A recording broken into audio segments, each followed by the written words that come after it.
Hey guys, it's NCSFan001 here for another one of those weekly trophy list update videos. Today's date is Monday, October 12th, 2020, so we are getting near the end of the year finally.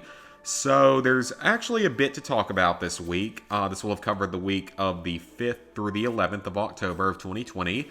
So first thing I want to say is still no luck with my last weapon in Destiny 2, the Vouchsafe Rifle. I don't know why I can't seem to get it. I've been doing all of the weekly stuff each week for the last 4 weeks and can't get it. Lots of daily bounties, can't get it.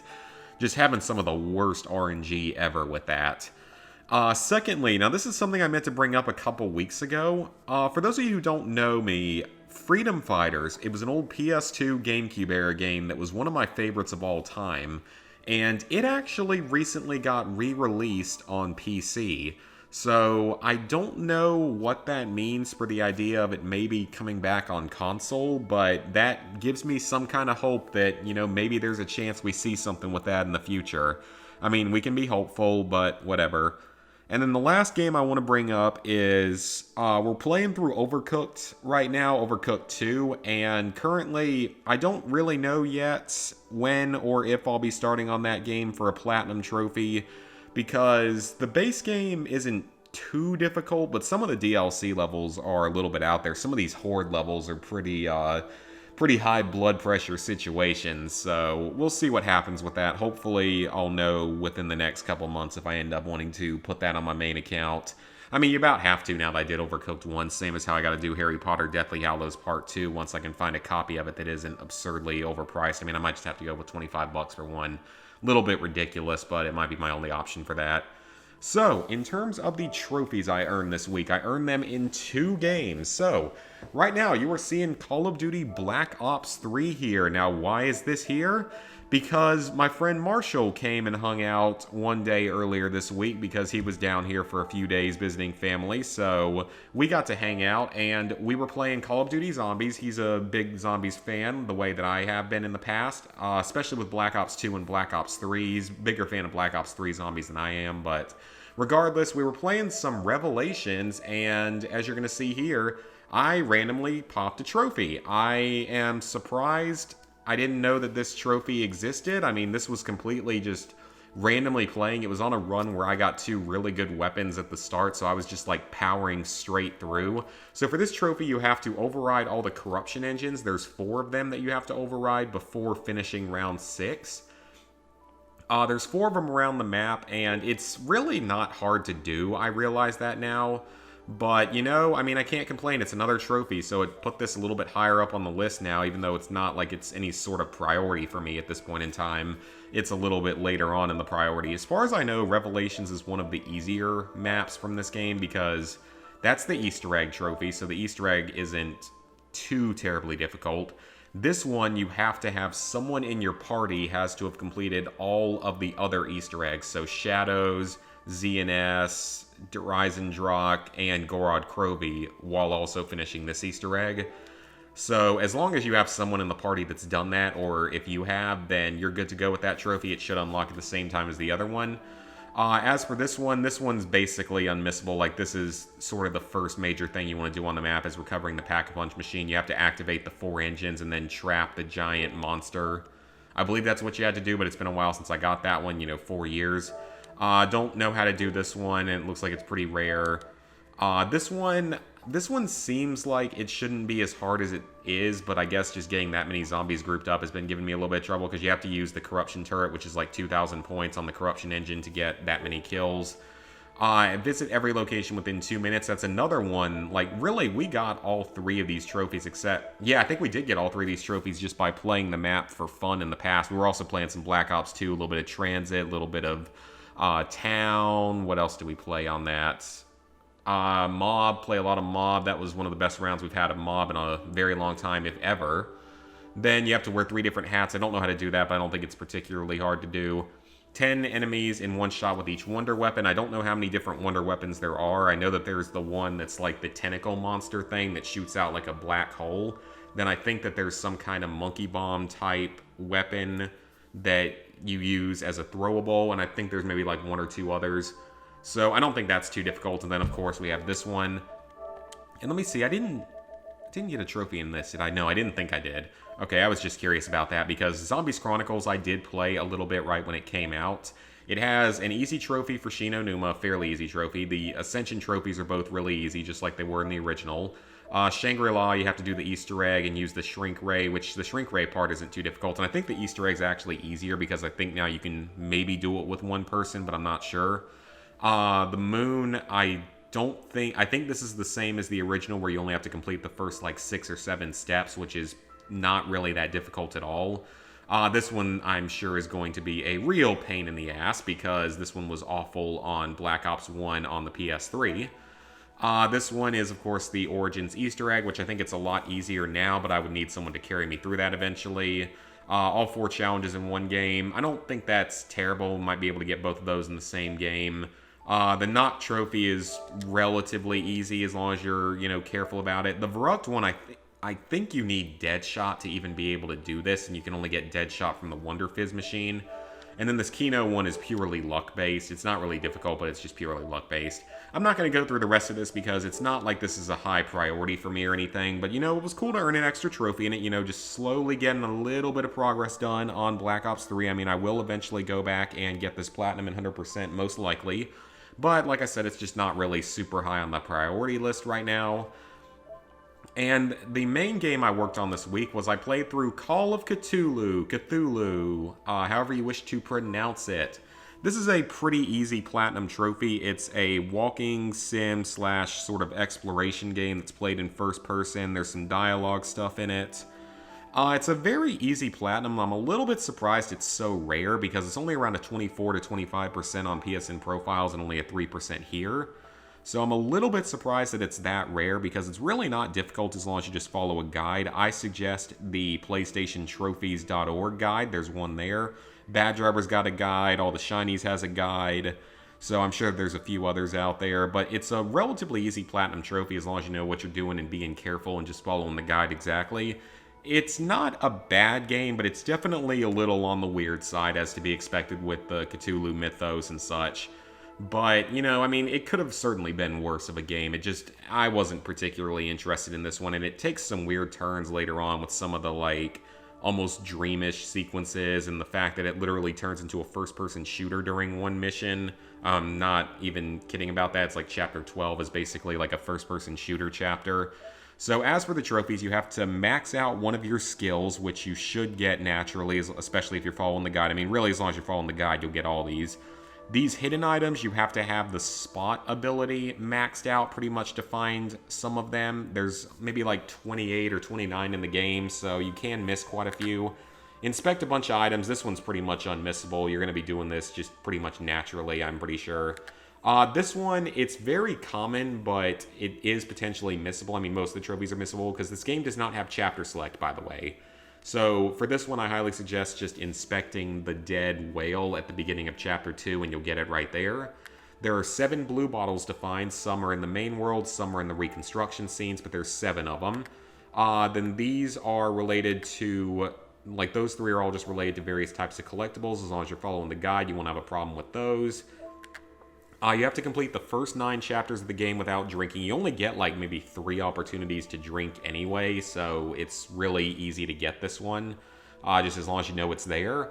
Then you have to do this one. This is in that Chapter 12 that turns into the first-person shooter chapter. You have to kill 5 enemies during it with the basically infinite ammo 1911 pistol or near infinite ammo.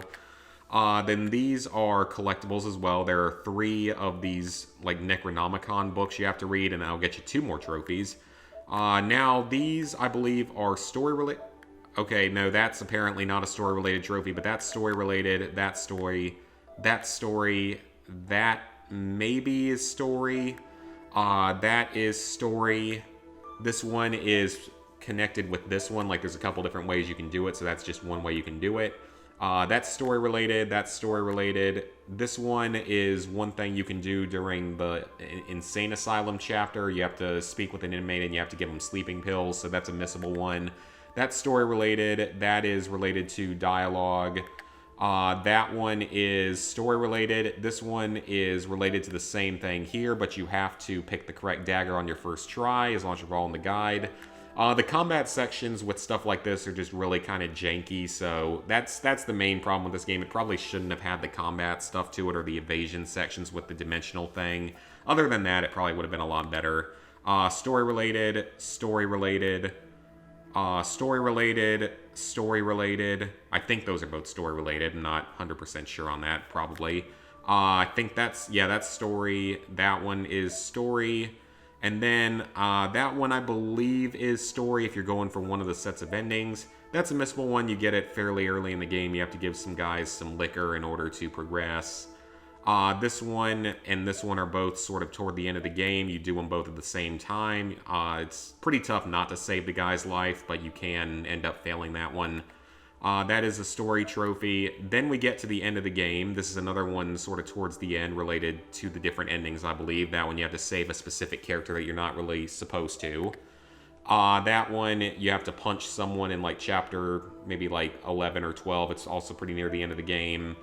Then that one you have to basically help everyone during the chapter where you play as like a doctor or something. That's story related. That's story related. This one is missable. It's a collectible type of thing. That's a story-related trophy. This is a very highly missable trophy that mostly takes place toward the end of the game. You have to pick 8 or 9 answers in that other language throughout the last few chapters of the game. So do definitely be careful on that one.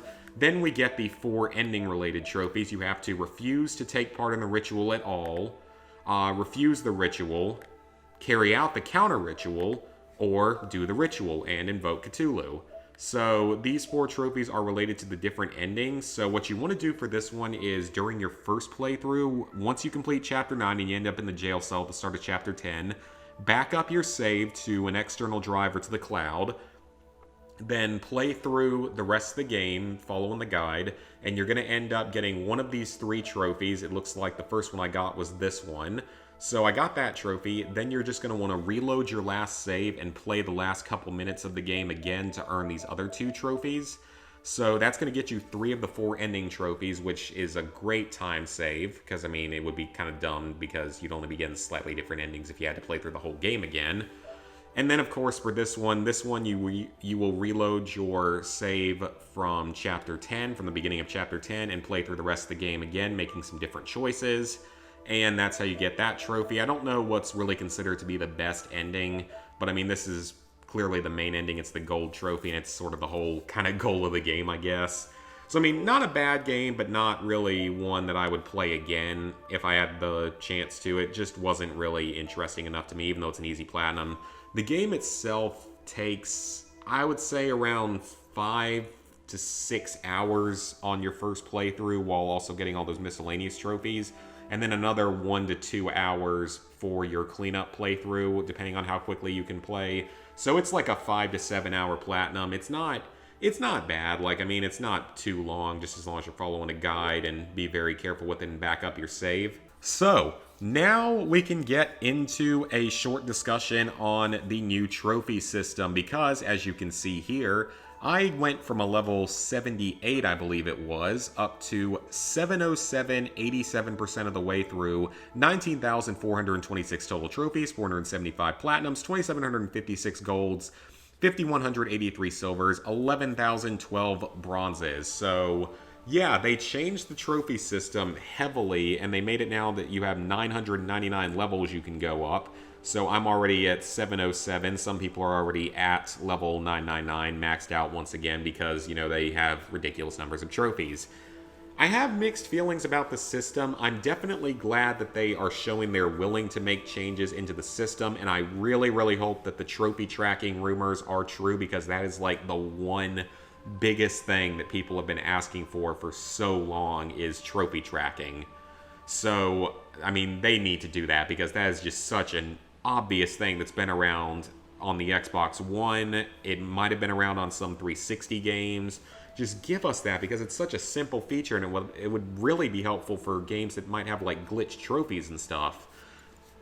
But otherwise, I'm glad that they're showing that they're willing to make innovations and changes, and I think this is cool because I think that it's going to make a little bit more sense because it's like, the lower level you are, the fewer trophies you have to earn to increase levels. So you can go up your first probably like 100 or 200 levels super, super easily. And then it just starts to slow down, and it's a little more like, a lot of RPGs out there that have, increasing XP requirements the further along you get. The problem is that this system, as far as I know, is going to weight easy platinums like Rataleka games to the same degree as difficult platinums, and that's the only thing I could see being a concern to some people. I mean, there's nothing wrong with doing easy games, especially if you like doing the easy games and just love seeing your numbers go up. I mean, I'm certainly guilty of it, so I can't say too much about it because I've gone for many, many easy platinums over the years and probably will continue to do so. But at the same time, I would agree with anyone that says, the platinum for My Name is Mayo should not be equal to the platinum for Crypt of the Necrodancer. Because, I mean, that's a platinum that's absurdly ultra rare that, like, 5 people have because it's so difficult and time consuming.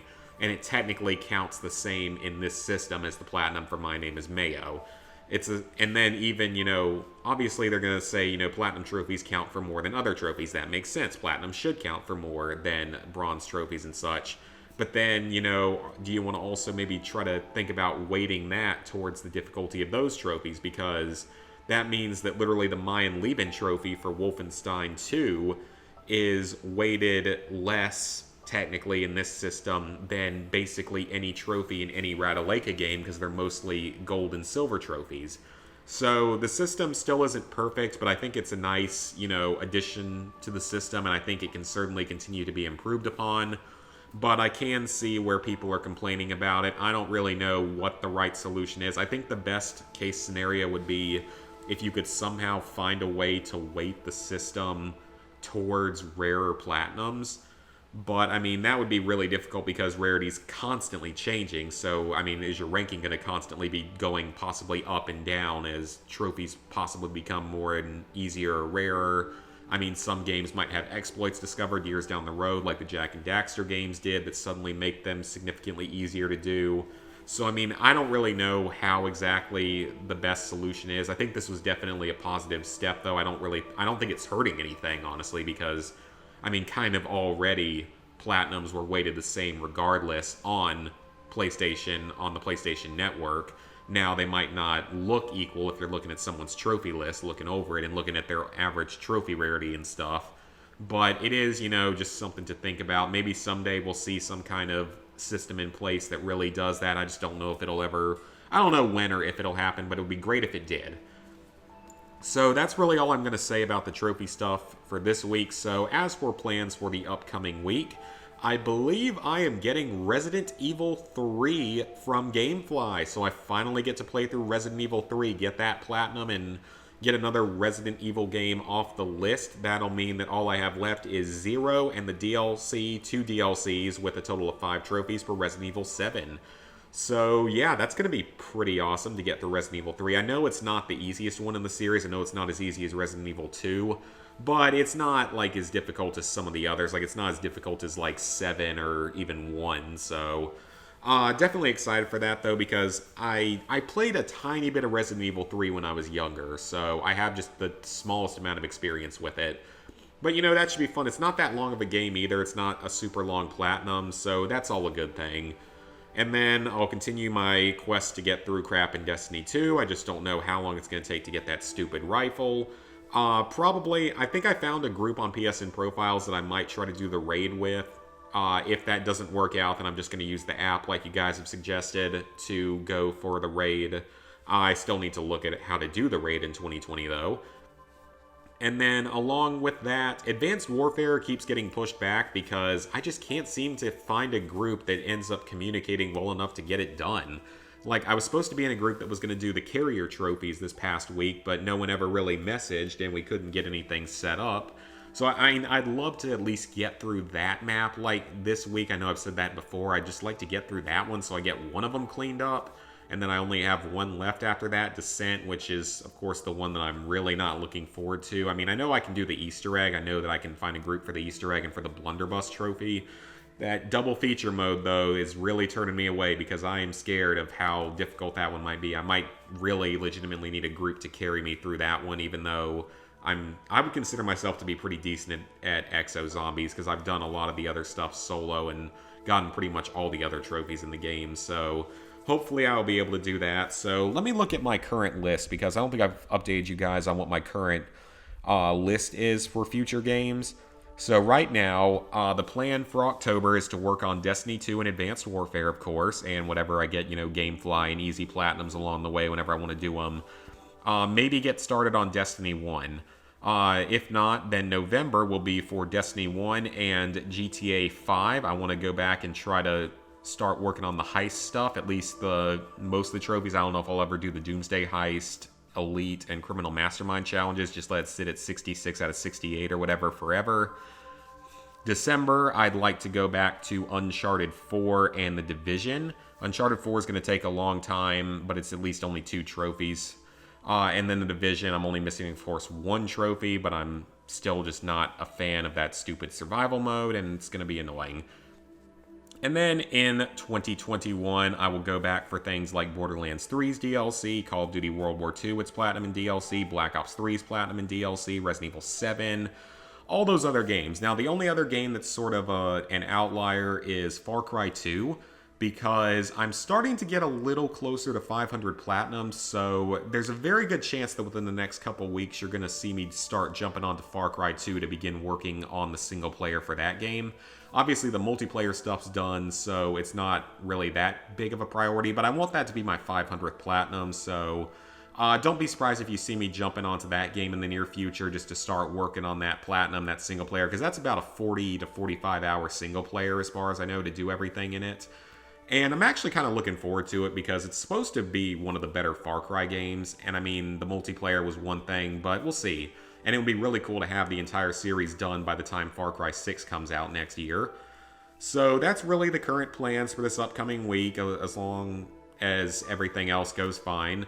But also, I'm going to be starting up a new job this week. I know I've jumped around between jobs a few times during this whole pandemic, but I've finally got one that isn't a contract position, so it's a full-time, permanent position instead of a contract. So very excited for that. But the good thing about it is that it's normal shift hours and it's no weekends, which is great.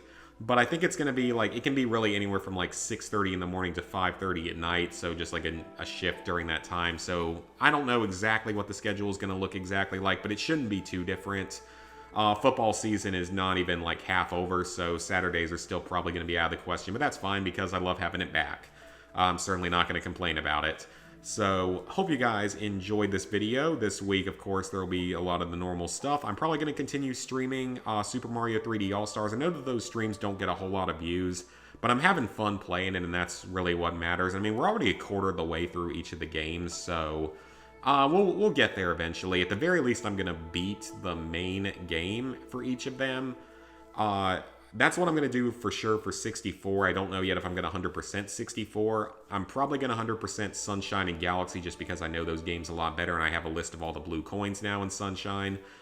But yeah, that's going to be it for today, guys. I actually managed to drag this one out pretty far. So thank you guys for tuning in. Hope you guys enjoyed the video and see you this week for more content.